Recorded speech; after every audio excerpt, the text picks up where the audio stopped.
Hello guys, welcome back for the East-West platform. Myself Srujan BR. हमने Delhi university का 2016 paper solve कर रहे थे. Already up to part 4 complete हो चुका है. आज हम शुरू कर लेंगे new part, that is part 5. ठीक है, हम ऑलमोस्ट 54 क्वेश्चन तक कंप्लीट कर रहे थे. अब आज से हम शुरू कर लेंगे 55 से. ठीक है दोस्तों, चलो मैं आपको दोबारा स्वागत कर रहा हूं ईस्टर्न प्लेटफॉर्म के ऊपर. मेरा नाम है सृजन बिया. चलो दोस्तों, हम शुरू कर लेंगे आज.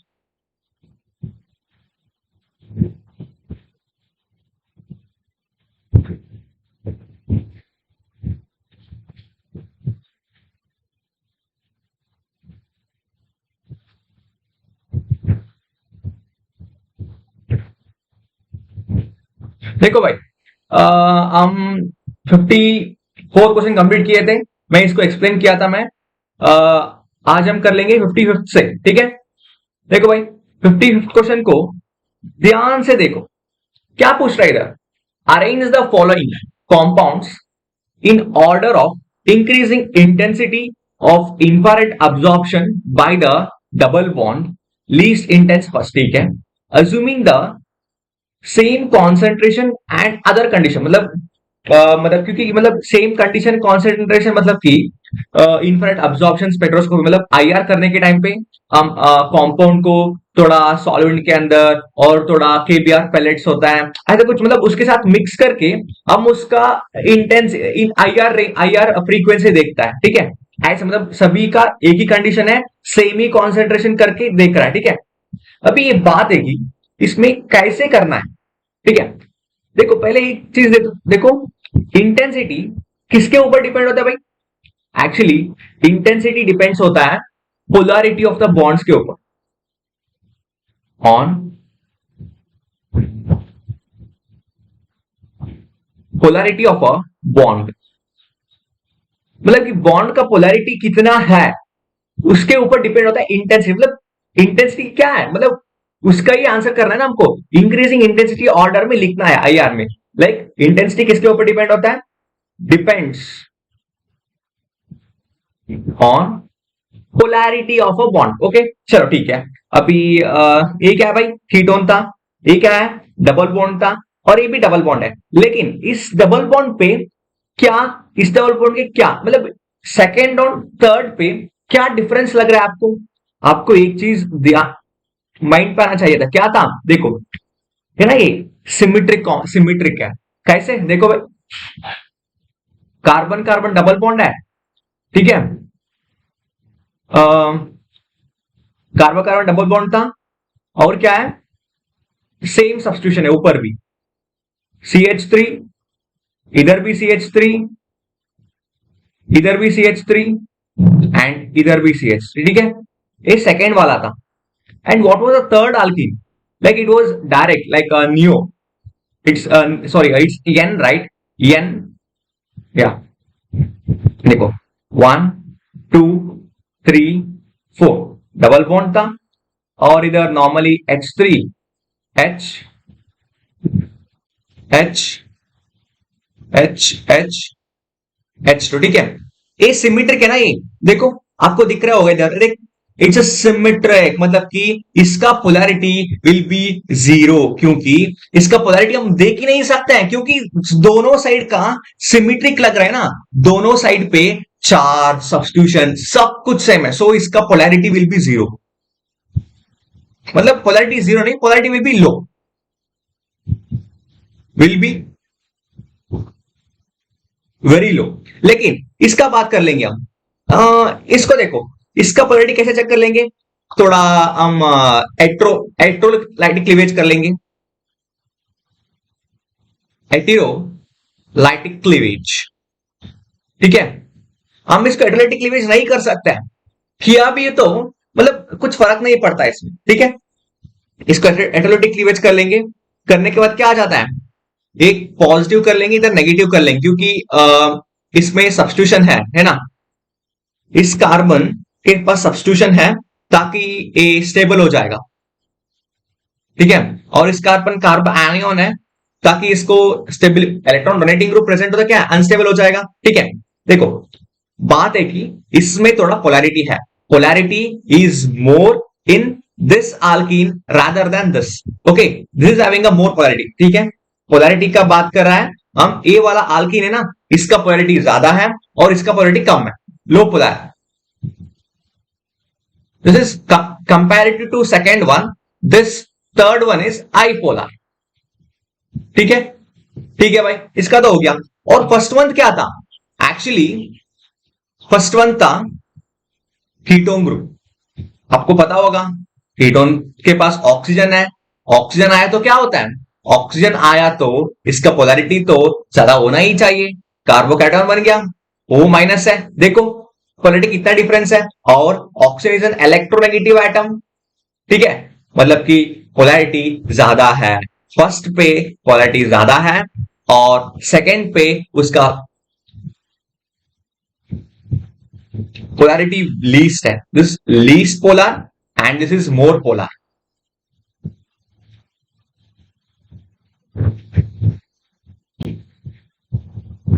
ठीक है भाई, कीटोन ग्रुप के पास पोलैरिटी बहुत हाई है और एसिमेट्रिक आल्कीन, सिमेट्रिक आल्कीन के पास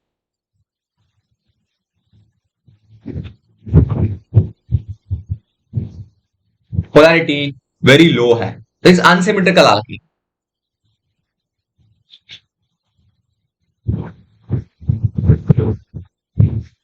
ठीक है भाई, चलो हो गया। और आंसर क्या होना चाहिए अभी, अभी हमारा आंसर होना चाहिए नॉर्मली क्या, देखो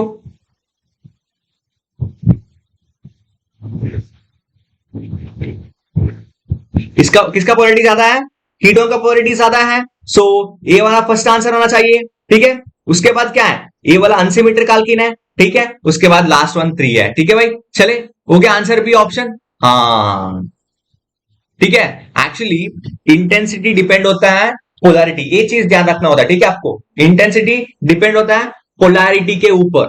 ठीक है, देखो नॉर्मली आईआर का ग्राफ आता है ना, क्या था इधर इसका ये इंटेंसिटी पीक है, ये फ्रीक्वेंसी का पीक है। ठीक है, फ्रीक्वेंसी का पीक है, ये इसमें फ्रीक्वेंसी आता है, इसमें मतलब कौन सा फंक्शनल ग्रुप है उसका पीक है इधर। लाइक नॉर्मली कार्बोनिल का फंक्शनल ग्रुप है, इसका तो 1650 टू 1850 तक आता है, इस इतना रेंज में कार्बोनिल का आता है। ठीक है, तो 4000 रख लेंगे इधर और इधर 400 रख लेंगे, मतलब नॉर्मली हमको चाहिए तो नॉर्मली 1600 से देखता है। ठीक है, इसके बीच में आता है तो कार्बोनिल का पीक इधर आता है ऐसे, और इधर OH का पीक आता है। ठीक है, मतलब इसके पीक तो आ जाता है। ठीक है, फंक्शनल ग्रुप हो गया तो पीक तो आ जाता है आईआर पे, लेकिन हमको क्या चाहिए, इंटेंसिटी, ये कितना बड़ा है कितना छोटा है, ये इंटेंसिटी देखना है हमको। ठीक है, इसका इंटेंसिटी कितना है, this depends on the polarity. ठीक है, this intensity depends on the polarity, the frequency this frequency depends on the functional group। ठीक है, ये नीचे डिपेंड्स होता है फंक्शनल ग्रुप के ऊपर, फंक्शनल ग्रुप के ऊपर, and this intensity depends on the polarity of a bond। if a bond is more polar, then its intensity will be more, if a bond is less polar, intensity will be very less, like a thin, like ऐसे छोटा short peak आता है और intensity ज्यादा है तो large peak आता है, और इंटेंसिटी मिक्सअप हो गया तो ऐसे ब्रॉड पीक आ जाता है, बस सिंपल। चलो दोस्तों हो गया, 50 क्वेश्चन का आंसर क्या है, ऑप्शन बी है, मैं आपको आंसर बोल दिया है इधर। ठीक है, चलो अब हम चलेंगे 56 के ऊपर। भाई 56 क्वेश्चन देखो भाई क्या पूछ रहा है, list the compounds, list the in order compounds in order of a decreasing acidity, acidity का डिक्रीजिंग ऑर्डर, मतलब इंक्रीजिंग टू लोअर, कम होना चाहिए ज्यादा टू लोअर। ठीक है, तो अभी देखो एसिडिटी के लिए क्या क्या चीज देखना है, पहले इसको डीप्रोटोनेट करना है, उसके बाद कॉन्जुगेट बेस का स्टेबल देखना है। ठीक है, stability of a conjugate base should be checked here। okay, so I'll just show you all this। पहला कौन है भाई,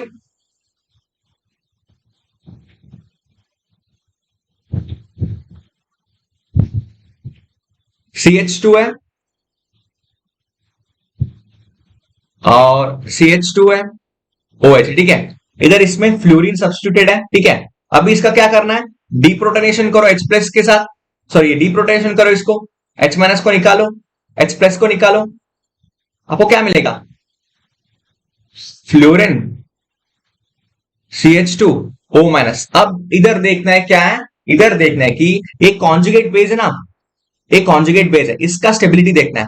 if conjugate base is more stable then that acid is more acidic, ठीक है भाई, समझ रहे हो आप। इधर आपका कॉन्जुगेट बेस बहुत स्टेबल होना चाहिए। If that is stable then you will be having a more higher acidic. Okay, so ये वाला पहला वाला क्वेश्चन था। CH3 CH2 OH, और दूसरा कौन सा है, इसका भी डीप्रोटोनेट करो, माइनस H प्लस निकालो, आपको आ जाएगा CH3 CH2 O माइनस। और दूसरा कौन सा है, CH2, सॉरी ये CH3 है, CH है, OH है, इधर फ्लोरीन है, ठीक है भाई। इसको भी डीप्रोटोनेट करो भाई, H प्लस है, CH3 CH O माइनस, और फोर्थ वन कौन सा है, ओहो आपको ये कलर ही नहीं दिख रहा होगा, है ना, चल कोई नहीं, मैं चेंज कर लिया अभी। CH2 CH2 OH, और इसमें क्लोरीन है, ठीक है भाई। इसको भी डीप्रोटोनेट करो भाई, CH2 chlorine CH2 O minus, ठीक है भाई। अभी देखो अभी क्या आया है, अभी आया है नेगेटिव चार्ज भाई, नेगेटिव चार्ज आ जाए मतलब एनियन, एनियन आ चुका है ना। Now what is there here, here anion है, क्या भाई, एनियन है, ठीक है, एनियन आ गया है, ठीक है। अब एनियन का स्टेबिलिटी देखना है, कैसे, देखो negative charge is stable when there is a electron withdrawing group और there should be a electronegative atom, ठीक है। मतलब कि वहां पे थोड़ा इलेक्ट्रॉन विड्रॉइंग ग्रुप होना चाहिए और the condition is it should go with a minus I effect, ठीक है, माइनस आई इफेक्ट होना चाहिए, ठीक है भाई। देख लो इसमें माइनस आई इफेक्ट किसमें हो रहा है भाई, हाँ माइनस आई इफेक्ट ज्यादा किस कौन दिखाता है, फ्लोरीन दिखाता है मोर देन क्लोरीन, क्योंकि more electronegative, more electronegative atom क्या करता है, इलेक्ट्रॉन को छीन लेता है। If electron is rich what does fluorine do, it just pull towards itself, pull towards itself. तो क्या होता है, स्टेबिलिटी बन जाता है कि देखो नॉर्मली आपके पास ज्यादा इलेक्ट्रॉन रिच कंपाउंड है, ठीक है। अभी इलेक्ट्रॉन रिच है, it's not a neutral, it's electron rich. अब क्या हो जाता है, लाइक थोड़ा गड़बड़ हो जाता है, क्योंकि इलेक्ट्रॉन रिच है तो न्यूट्रल हो गया तो ठीक है, स्टेबल हो जाता है। If there is electron rich what happens, like थोड़ा अबनॉर्मलिटी आ गया, ठीक है, उसको थोड़ा निकालना है, कैसे, फ्लोरीन डाल दो। फ्लोरीन क्या करता है, इलेक्ट्रोनेगेटिव एटम है, इलेक्ट्रॉन को छीन लेता है, it just pull the electron towards itself. What happens, like आपके पास इतना बड़ा अमाउंट था इलेक्ट्रॉन रिचनेस, अभी फ्लोरीन डालने के बाद थोड़ा कम हो गया, मतलब कि एटलीस्ट कंपैरेटिव टू पहले वाला फ्लोरीन डालने के बाद थोड़ा ठीक हो गया, लाइक न्यूट्रल कंडीशन आ गया। हाँ, इसके लिए हम क्या करते हैं, इलेक्ट्रॉन नेगेटिव, और हम इलेक्ट्रॉन एनी विड्रॉइंग ग्रुप, मतलब कि इलेक्ट्रॉन को छीनने वाला ग्रुप को उधर डालना पड़ता है, ठीक है। सो when there is a substitution of any electron withdrawing group or electronegative atom, the electron richness will decrease and that compound will come to its a normal form, ठीक है। देखो अभी फ्लोरीन मोर इलेक्ट्रोनेगेटिव है, fluorine more electronegative है और chlorine तो कम है, ठीक है। अब फ्लोरीन के दो है, क्या था, fluorine is substituted to same carbon atom where O minus is present, ठीक है, और ईयर अल्फा में प्रेजेंट, ठीक है, इस अल्फा में है लेकिन इसमें सेम ही कंपाउंड में है, सेम ही है, ठीक है। तो अभी क्या इसमें क्या हो रहा है, इसमें तो फ्लोरीन बहुत नजदीक है इलेक्ट्रॉन छीनने के लिए, तो इसका एसिडिक नेचर ज्यादा है, मोर एसिडिक, क्योंकि फ्लोरीन बहुत नजदीक है, इसके वजह से ये नॉर्मली क्या हो जाता है, एसिडिक बन जाता है, ए वाला compound. Next will be the fluorine itself, this will be second. Third कौन सा भाई, इसमें है ही नहीं कुछ, लेकिन इसमें तो एटलीस्ट तो क्लोरीन तो है, इवन इट्स इलेक्ट्रोनेगेटिव थोड़ा, तो this will be a third one and this will be a fourth one, बस, ठीक है भाई। और इसको भी हम लाइक इंडक्टिव इफेक्ट में भी बेस कर सकते हैं, वो नॉर्मल थोड़ा की पॉइंट्स लिख लेता हूं मैं, आपको थोड़ा आसान हो जाएगा इसमें। देखो क्या,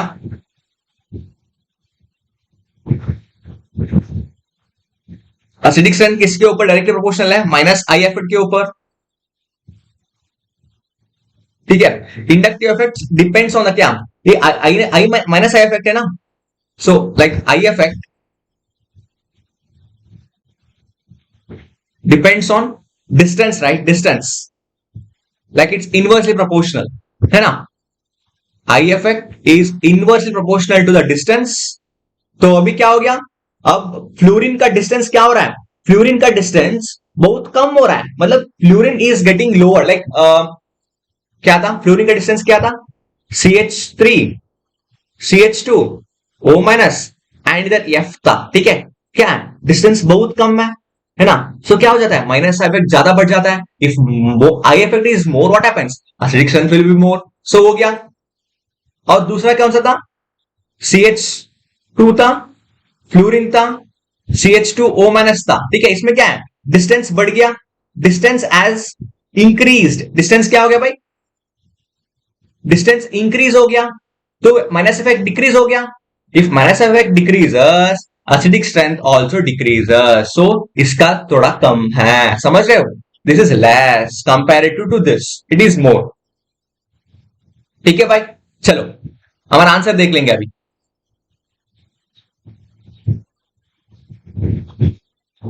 हमारा आंसर देखो भाई, क्या था, पहला कौन सा होना चाहिए, 3 होना चाहिए first, this will be first, and next second, first will be second, and next this will be third, and this will be fourth. वो A4 क्यों होता है भाई, इसके पास थोड़ा आई इफेक्ट ही नहीं है, ये तो लीस्ट है, लास्ट होना चाहिए, लीस्ट, तो अभी देखो कहां पे है, थर्ड शुड बी फर्स्ट और फर्स्ट शुड बी सेकंड, देखो भाई ऑप्शन सी है हमारा आंसर, चलो समझ रहे हो आप, हाँ बस सिंपल है, इजी है, आसान है, आपको कोई मतलब इसमें खास दिक्कत नहीं होती, ठीक है। चलो दोस्तों हम चलेंगे 57 के ऊपर, देखो a protein that has been reversibly denatured as, भाई प्रोटीन है ना, थोड़ा मतलब प्रोटीन है, उसमें 4 स्ट्रक्चर्स आता है, like primary structure, secondary structure, tertiary structure, quaternary structure, मतलब ऐसे थोड़ा स्ट्रक्चर्स आ जाता है, वहां पे हम डीनेचुरेशन मतलब कि मतलब प्रोटीन का स्ट्रक्चर रिमूव होने के टाइम पे क्या क्या चेंजेस होता है, ठीक है, लाइक प्रोटीन का चेंज क्यों होता है, मतलब कि कोई एंजाइम आ गया होगा, कोई एंजाइम, देखो एंजाइम सोचो, कोई एंजाइम है, ठीक है, इधर एंजाइम है, अभी एंजाइम का थोड़ा चेंजेस बन गया, प्रोटीन्स तो है, प्रोटीन्स ऐसे चेन बना के ऐसे पूरा हेलिक्स स्ट्रक्चर में प्रोटीन्स होता है ना, इधर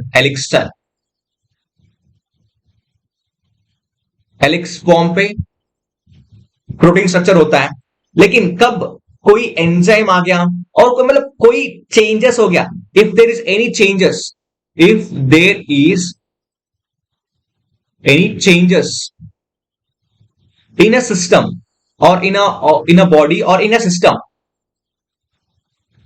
what will be the effect on proteins, हाँ प्रोटीन का भी शेप चेंज होता है, शेप चेंजेस, शेप चेंज होने के टाइम पे क्या होता है, थोड़ा चेंजेस हो जाता है बॉडी में, मतलब कि वहां पे हमको मिल जाता है टर्शरी स्ट्रक्चर। क्या क्या होता है? प्राइमरी स्ट्रक्चर होता है, सेकेंडरी स्ट्रक्चर होता है एंड टर्शरी स्ट्रक्चर होता है। ठीक है, डीनेचुरेट टाइम पे क्या लॉस होता है, यही पूछ रहा है। ठीक है, क्या लॉस होता है भाई? टेम्पररी लॉस, लॉस्ट पार्ट और ऑल इट सेकेंडरी और टर्शरी स्ट्रक्चर लॉस होता है क्या? हाँ, चांसेस तो है। Temporary lost part of all its primary structure नहीं। देखो, 1 2 3, ठीक है। अब कोई भी चीज हो इधर से नहीं आता है, लास्ट से आता है ना। कोई भी कॉम्पिटिटर, देखो आप नॉर्मली पेपर दिल्ली यूनिवर्सिटी के लिए तैयारी कर रहा है, तो it can be any, Delhi university के लिए सभी के लिए एलपी हो जाता है। ठीक है, आप किसी को, आप देखो, आप किसी को भी टकरा देना है, क्या करते हैं आप? स्टार्टिंग पे जाके स्टार्टिंग लोग को ही टक्कर नहीं देता है, और पीछे से आता है कौन आ गया, कौन आ गया, कौन आ गया, उस उन लोग को टक्कर देके देते देते finally will come for this position, right? Third पे थे, सेकंड पे थे एंड फर्स्ट पे थे, will directly won't come for first, right? It will be difficult task. It is easy, it will be easy for some people, but they generally, what does all do, they go with the third position and just come next second and their target will be the first position, finally they will come for the first position। ऐसे भी पहला temporary loss कौन सा होना चाहिए? Tertiary and secondary होना चाहिए, बाद में प्राइमरी आता है। ठीक है, चलो, temporary loss its amino acid residues, नहीं। Temporary loss of hydrogen bonding between the nitrogenous base, नहीं। इसमें क्या होता है? पहला, temporary loss in a secondary and और tertiary structure. Option A is our right answer. Temporary lost part for और all its secondary और टर्शरी स्ट्रक्चर, ये पहला आ जाता है, बाद में ये आता है, बाद में ए है। ठीक है, चलो चलेगा। 58 क्वेश्चन देखो भाई, क्या है, पढ़ लो एक बार। How many moles of BH3, boron गया है, ठीक है, बोरॉन हाइड्रेट दिया है, are needed to react with the 2 moles of 1 pentene. 1 pentene के साथ कितना मोल्स रिएक्ट करता है ना? चलो देखो कैसे भाई। मैं पेंटीन पेंटीन बड़ा स्ट्रक्चर हो गया, मैं आपको नॉर्मली E3 में दिखाता हूं। ठीक है, E3 में दिखाता हूं कैसे करना है। How many moles of BH3 needed to react with 2 moles of 1 pentene. ठीक है, 1, कोई नहीं, पेंटीन नहीं चाहिए, हम आल्किन पे कर लेंगे, थोड़ा इजी हो जाएगा। ठीक है, ये आल्किन है, ये BH3 के साथ रिएक्ट करेगा। ठीक है, क्या हो जाएगा? रिएक्ट करने के बाद हमको एक इधर BH2 मिल जाएगा और इधर H3 हो जाएगा। ठीक है, इधर H2 है, आल्किन। इसमें क्या हो गया? BH2 minus and H plus, ये अटैक हो जाएगा इधर। ठीक है, और इसमें आल्किन अटैक हो जाएगा। ठीक है, देखो ये वाला स्ट्रक्चर हमको मिल जाएगा, ये वाला स्ट्रक्चर। अभी BH2 के पास और भी 2 हाइड्रोजन है, it can also cleave in this way, right? अभी पॉसिबिलिटी है ऐसे क्लीव होने का, क्या कैसे? BH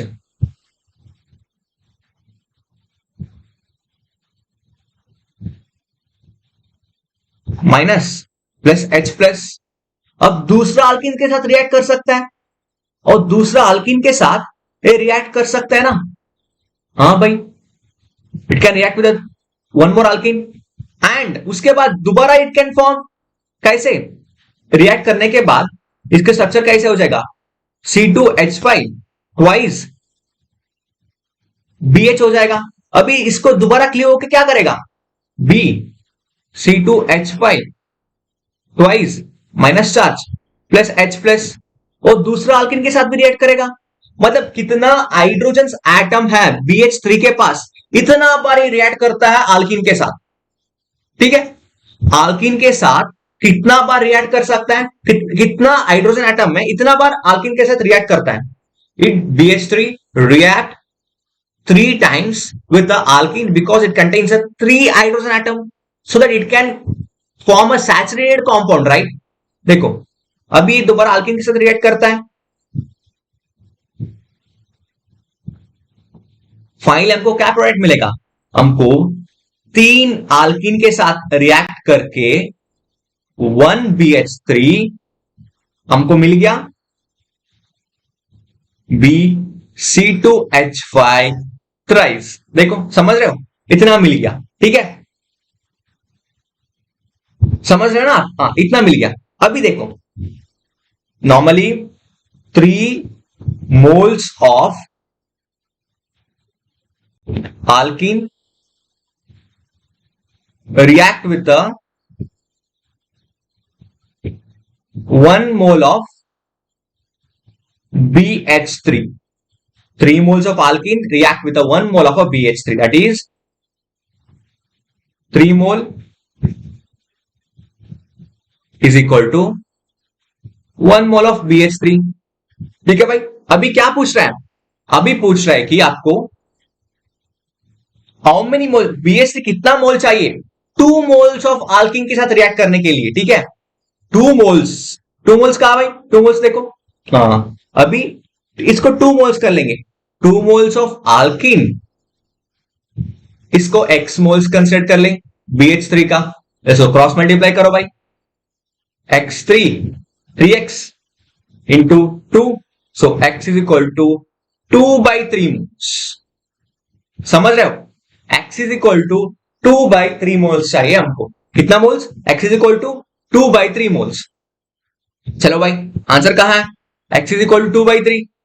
हाँ देखो भाई, ऑप्शन सी में हमको है x is equal to 2/3 moles। मैं आपको आल्कीन लिया, लेकिन 1 पेंटीन क्यों नहीं लिया, क्योंकि वो बड़ा स्ट्रक्चर है, ऐसे लिखने के लिए थोड़ा दिक्कत हो जाएगा, ठीक है, इसलिए मैं नहीं लिया। लेकिन आल्कीन है ना उसमें, कैसे देखो, पेंटीन राइट, 1 2 3 4 डबल बॉन्ड, तो सब्स्टिट्यूट, अभी आयोडीन सब्स्टिट्यूट करो, H2 H2 H H2, ये आल्कीन पार्टी है ना ये, देखो, हाँ बस इसमें भी ऐसा ही है, ये 2 मोल चाहिए, देन कितना मोल्स ऑफ BH3 चाहिए, सेम 2 मोल्स आल्कीन था, 2/3 मोल्स चाहिए, बस समझ रहे हो, सिंपल आंसर है, ठीक है भाई, सिंपल कैलकुलेशन, इजी कैलकुलेशन। लेकिन आपको एक चीज क्या पता होना चाहिए, ए वाला रिएक्शन पता होना चाहिए। क्या रिएक्शन, ए वाला रिएक्शन, 1BH3 कितना आल्कीन के साथ रिएक्ट करता है, ये हम ध्यान रखना है, ठीक है। चलो अब देखो भाई 59 क्वेश्चन, क्या पूछ रहा है, plus mandelic acid as a specific rotation.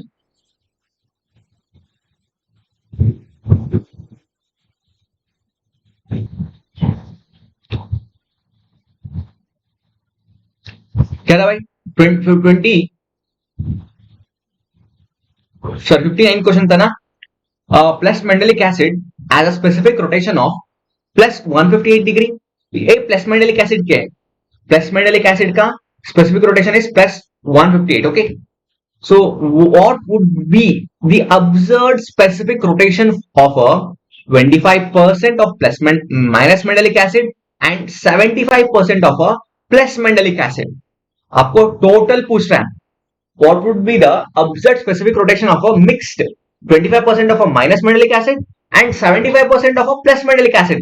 क्या पूछ रहा है, टोटल स्पेसिफिक रोटेशन पूछ रहा है, मतलब टोटल नहीं, मतलब सॉल्यूशन का, मतलब पूरा एक सॉल्यूशन पे था, सॉल्यूशन पे plus mandelic acid minus मेंडेलिक acid दोनों भी है, ठीक है, उसका पूछ रहा है कितना है। लेकिन आपको प्लस मेंडेलिक एसिड का स्पेसिफिक रोटेशन पता है, प्लस मेंडेलिक एसिड का स्पेसिफिक रोटेशन पता है, लेकिन माइनस मेंडेलिक एसिड का कितना है भाई, हाँ सिंपल, इसको माइनस चेंज करो, आ जाएगा आंसर। देखो भाई,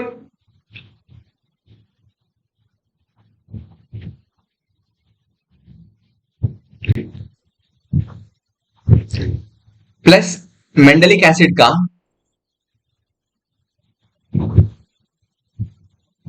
स्पेसिफिक रोटेशन था प्लस 125 है ना, प्लस 158 सॉरी 158 है, ठीक है। और माइनस मेंडेलिक एसिड का दिया नहीं है, लेकिन हमको एक चीज पता है कि इसका ऑपोजिट ही हो जाता है, बस सेम ही है, इसका भी इतना ही स्पेसिफिक रोटेशन होता है, ठीक है।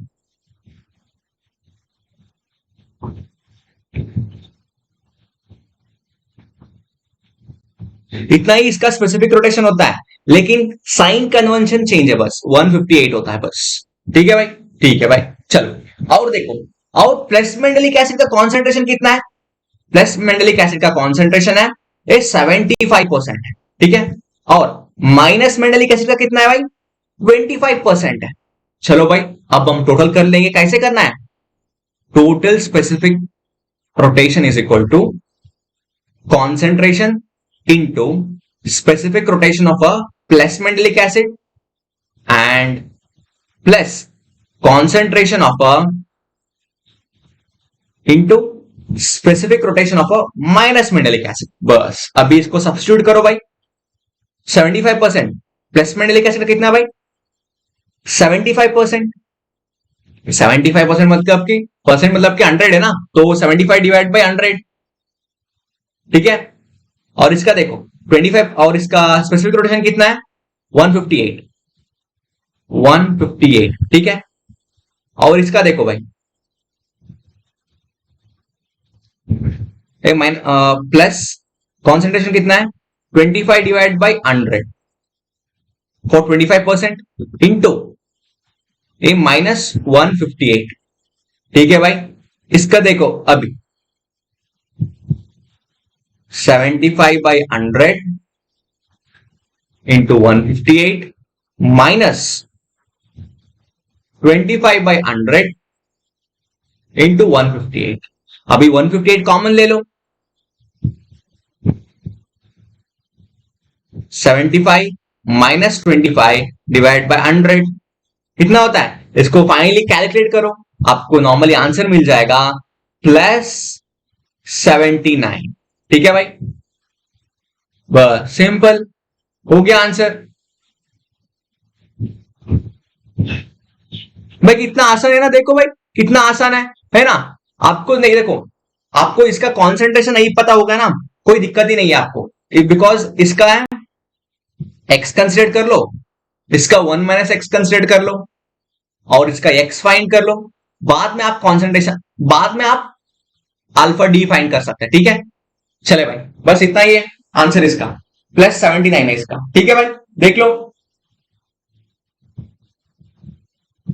चल हो गया इसका।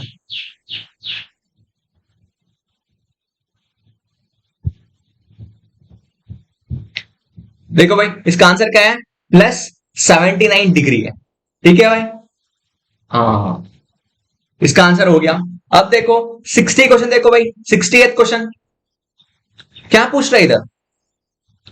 How many peaks will be observe in the at proton NMR spectrum of a 1-chloro-4-methoxybenzene। भाई पहले स्ट्रक्चर लिख लो भाई, इसका स्ट्रक्चर कैसे आता है?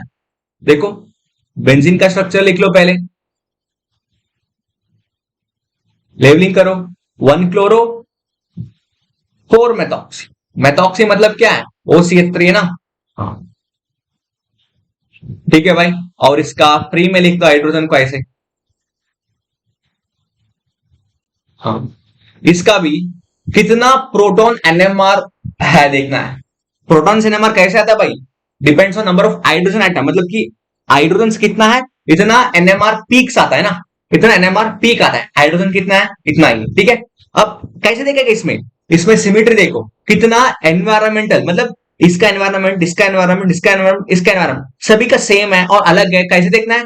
सिमेट्री के ऊपर देखना है। सिमेट्री, सिमेट्री कैसे पास होता है?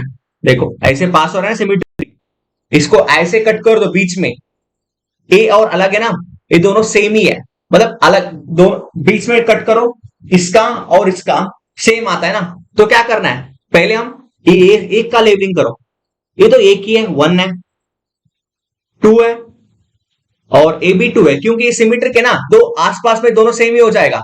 और ये तीसरा है। आपको समझ आ रहा है ना ये? बस इतना ही है। सिंपल। और क्या है बस, और क्या बचा ही नहीं है। ये औरतों का था, देखो ये औरतों का था, दोनों औरतों का है, एक लेबरिंग देना है। और दोनों मेटा का था, इसको मेटा का है। और पैरा में हाइड्रोजन है ही नहीं, सब्स्टिट्यूशन है, तो इसमें CH3 है और इसका एक है। टोटली कितना है भाई, 3 है। बस ऑप्शन बी हमारा आंसर है। चलो भाई, बस हो गया। अब देखो भाई, इन टेट्रागोनल क्रिस्टल, टेट्रागोनल क्रिस्टल का बारे में बात कर रहा है। इसमें कितना आना चाहिए टेट्रागोनल क्रिस्टल्स का वैल्यूज क्या भाई, आपको याद है क्या, कैसे कैसे बहुत सारा आता है ना, सेवन सेवन क्रिस्टल सिस्टम्स आता है ना, है ना। 7 क्रिस्टल सिस्टम आता है, उसमें A is equal to B is equal to C and, मतलब टेट्रागोनल का कौन सा क्रिस्टल है भाई, देख ले भाई क्या है, कौन सा क्रिस्टल है।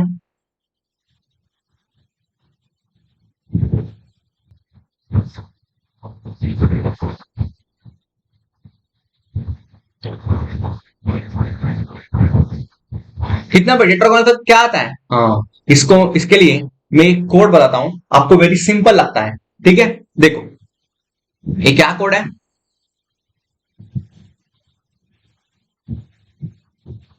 कोड बहुत काफी हेल्पफुल होता है आपको, ठीक है। पहले मैं डायमेंशंस का बारे में बात कर रहा हूं, डायमेंशंस। डायमेंशन मतलब क्या भाई, साइड्स है ना, A B C, इसके बारे में बात कर रहा हूं, ठीक है। ठीक है, इसका मतलब कोड क्या है ना, देखो कार, कार कितना व्हीलर है भाई, 4 व्हीलर है। नेक्स्ट मोटार, मोटार 2 व्हीलर है। और नेक्स्ट ऑटो, HT, मतलब HT ऑटो नहीं होते लेकिन HT ऑटे, ठीक है। कितना व्हीलर है भाई, 3 व्हीलर है, 2 व्हीलर है, 4 व्हीलर है कार, ठीक है। अब इसको और उसको क्या रिलेशन है भाई, देखो रिलेशन क्या है कि C मतलब क्यूबिक, ठीक है। और R मतलब रोम्बोहेड्रल, R मतलब क्या भाई, R मतलब रोम्बोहेड्रल,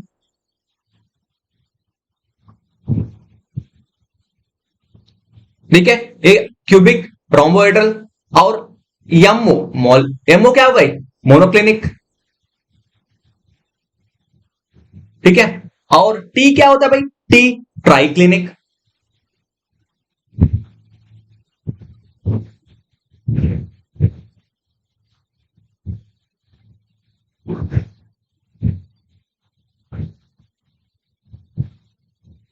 और H क्या होता है भाई, H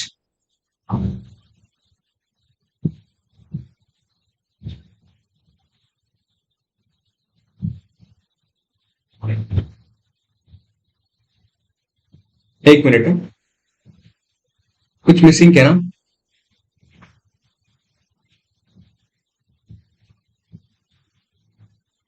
हाँ वही वही, ये मोनोक्लिनिक एम होता है,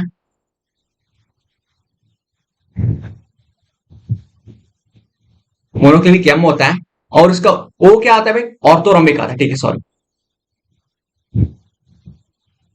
ऑर्थोरोम्बिक होता है। और एच क्या आता है भाई, हेक्सागोनल आता है, ठीक है। और टी क्या होता है भाई, टी क्या होता है, टेट्रागोनल है, ठीक है। ठीक है भाई, ये चीज ध्यान रखना है। सी होता है क्यूबिक, आर होता है रोम्बिक, एम होता है मोनोक्लिनिक एंड ओ होता है ऑर्थोरोम्बिक, टी टी आर होता है ट्राइक्लिनिक और एच होता है हेक्सागोनल, टी होता है टेट्रागोनल, ठीक है। अब इसको क्यों बोल रहा हूं मैं, कार का वैल्यू क्या होता है, कार होता है A is equal to B is equal to C, कार होता है A is equal to B is equal to C होता है, ठीक है। और मोटर क्या होता है भाई, मोटर होता है A is not equal to B and B is not equal to C, ठीक है। ये होता है मोटर। और ऑटो, HT, ऑटो क्या होता है, एटे, ऑटो, ठीक है। ऑटो, ऑटो होता है A is equal to and B is not equal to C, हो गया, समझ रहे हो, सिंपल। देखो कार का होता है A is equal to B is equal to C, और मोटर का होता है A is equal to B is A is not equal to B is not equal to C, और एच टी का होता है A is equal to B is not equal to C. कितना हो गया? इसमें दो है क्यूबिक रोम्बोहेड्रल एंड इसके पास तीन है। कौन सा है? मोनोक्लिनिक, ऑर्थोरोम्बिक एंड टेट्रागोनल है। और इसके पास क्या है? सॉरी नॉट टेट्रागोनल नहीं है, ये ट्राइक्लिनिक है। ठीक है, अब मतलब इस चीज में ध्यान रखना है आपको। क्या क्या ध्यान रखना है? ये आर क्या होता है, मतलब एक बार प्रैक्टिस किया तो आपको इजी लगता है। ठीक है, और ये होता है एक्सागोनल एंड टेट्रागोनल है। A is equal to B is not equal to C. ठीक है भाई, ये डायमेंशंस के बात है। और डायमेंशंस हो गया, मैं एंगल्स का बात कर रहा हूं अभी, क्रिस्टल एंगल्स का।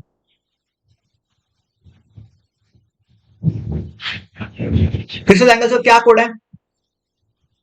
CO T, C O T. ठीक है, ये कोड किसके लिए? ये होता है alpha is equal to beta is equal to and gamma is equal to 90 degree. कौन सा? क्यूबिक, ऑर्थोरोम्बिक एंड टी किसका है? T tetragonal. ठीक है, क्यूबिक क्यूबिक क्यूबिक एक हो गया, और दूसरा कौन सा है? टेट्रागोनल। ठीक है, और तीसरा कौन सा है? ऑर्थोरोम्बिक। ठीक है, ये तीनों का, क्यूबिक का है, ऑर्थोरोम्बिक का है और टेट्रागोनल का alpha beta gamma is equal 90 degree. And इसमें थोड़ा सा ध्यान रखने वाला चीज क्या है? और चार बचा हुआ है, वहां पे लीस्ट सिमेट्री कौन सा है? Triclinic, least symmetric. ठीक है, ट्राइक्लिनिक लीस्ट सिमेट्रिक है, इसके लिए इसका alpha is not equal to beta is not equal to gamma is not equal to 90 degree. देखो भाई, alpha is not equal to, gamma is not equal to, beta is not equal to 90 degree. ठीक है, ये हो गया। अब कितना बचा हुआ भाई? अब बचा हुआ है तीन हो गया ना। हाँ, तीन हो गया, चार पांच छह सात। अब तीन बचा हुआ है। कौन सा तीन है भाई? अभी तीन बचा हुआ है। एक तो है ओ मोनोक्लिनिक था, और दूसरा कौन सा है? और दूसरा है एक्सागोनल, और तीसरा कौन सा भाई? रोम्बोहेड्रल।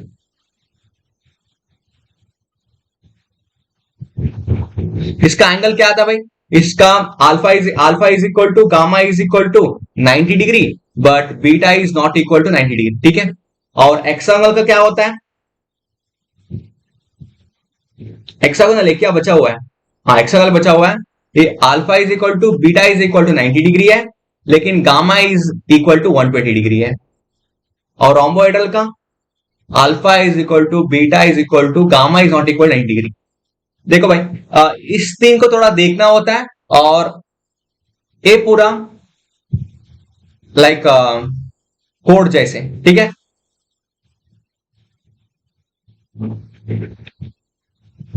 अब हमारा क्वेश्चन पे क्या था? टेट्रागोनल था ना, टेट्रागोनल। सो देखो, टेट्रागोनल का मार्क करो इधर।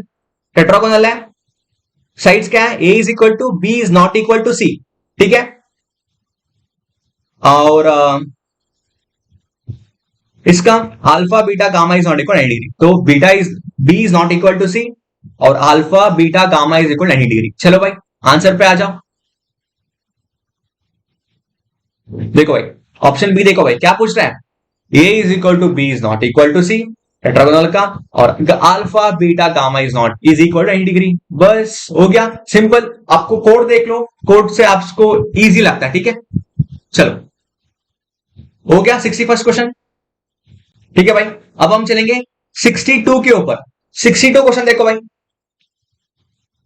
Increasing the temperature of aqueous solution causes क्या? क्या कॉज करता है भाई?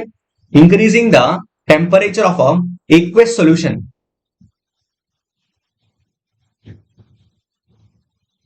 Causes decrease in molarity, decrease in mole fraction. क्या कॉज होता है भाई? देखो,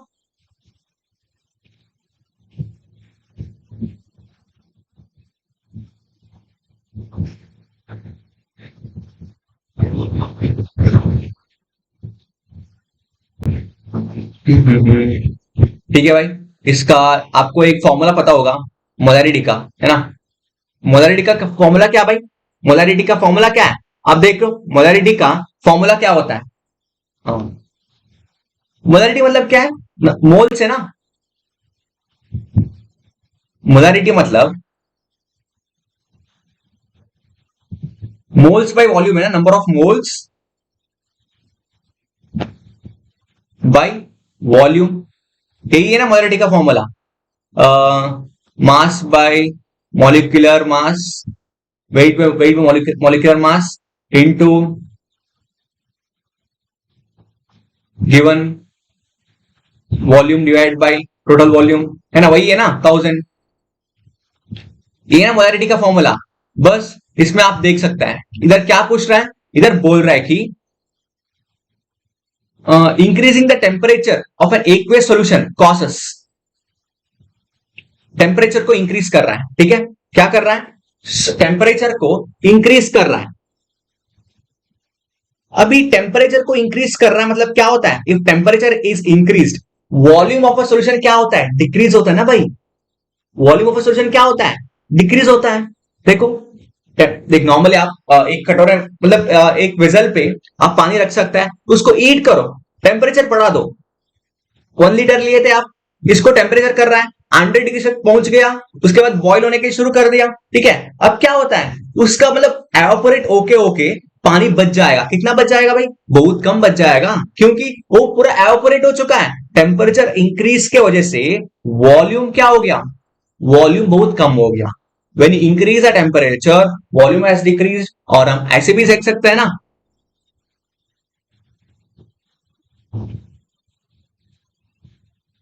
देखो टेम्परेचर इंक्रीज करने के बाद वॉल्यूम क्या हो गया, डिक्रीज हो गया। अब देखो if volume is decreased molarity increases, ठीक है, क्या हो रहा है, मोलारिटी इंक्रीज हो रहा है, तब वॉल्यूम मतलब इनवर्सली प्रोपोर्शनल है ना भाई, molarity is inversely proportional to the volume, ठीक है। अब आपको टेम्परेचर बढ़ा रहा है, वॉल्यूम वॉल्यूम तो डिक्रीज हो रहा है, तो वॉल्यूम डिक्रीज हो रहा है मतलब मोलारिटी इंक्रीज हो रहा है, simple.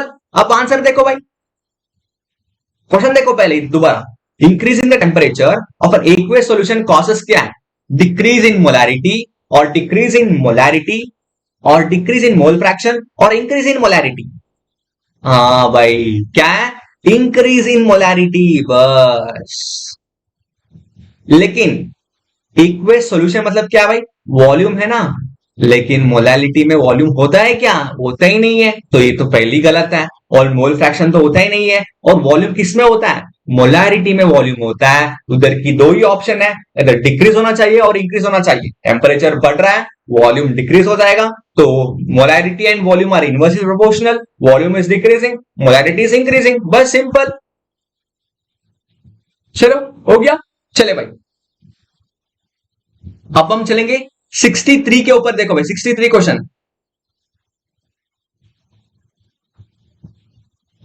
The depression of freezing point, the depression in a freezing point for 1 mole urea, 1 mole glucose and 1 mole of sodium chloride, ये are in the ratio depressing, depression freezing point. इसका formula क्या भाई, depression freezing point का formula क्या है, देख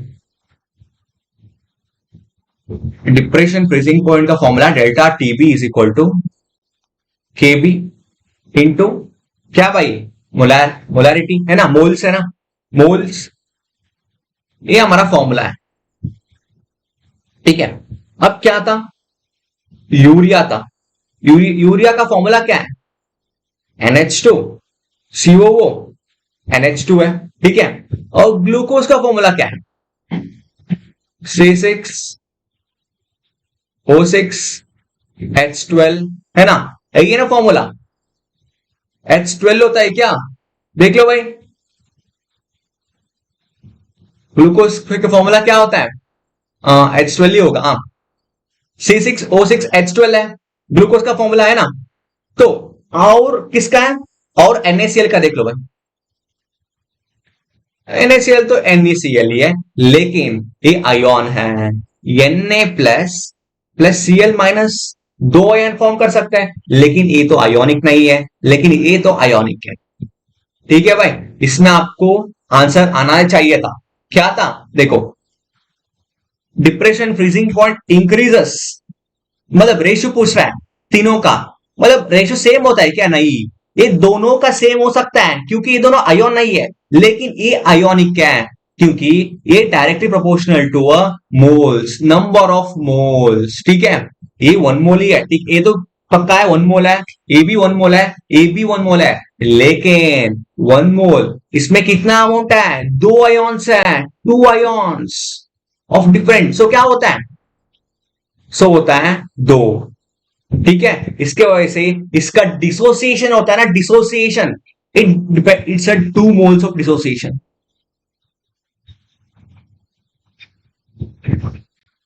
ठीक है, इसके वजह से इसका होता है 1:1:2।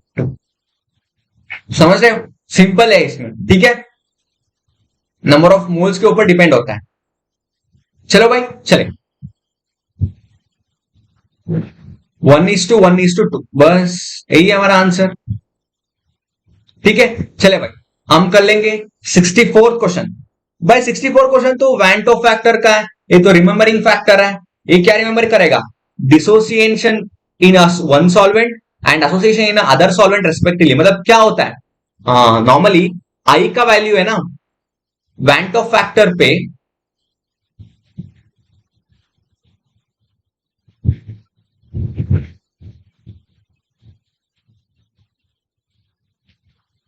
in Van 't Hoff factor, if I is greater than 1, it's for dissociation. It is for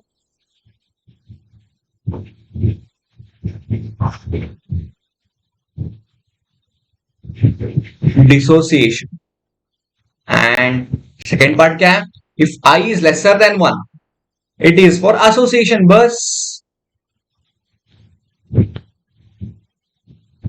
ठीक है भाई, सिंपल है, ध्यान रखना है इसको। ठीक है, चलो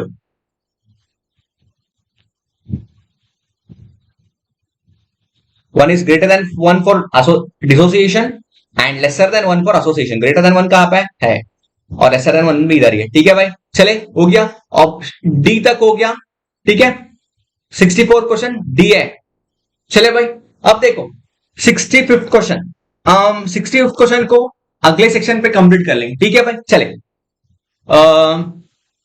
हम आज इस सेक्शन को इधर कंप्लीट कर लेंगे, पार्ट 5 को इधर तक कंप्लीट कर लेंगे और आगे और एक सेक्शन और 2 सेक्शन पे हम टू 7 पार्ट 7 तक कंप्लीट कर सकते हैं पूरा 2016 का पेपर। हम नेक्स्ट शुरू कर लेंगे, अगला पेपर कौन सा है वो वाला हम शुरू कर लेंगे। ठीक है दोस्तों, चले, thank you so much, keep watching, keep learning and keep supporting. Thank you guys.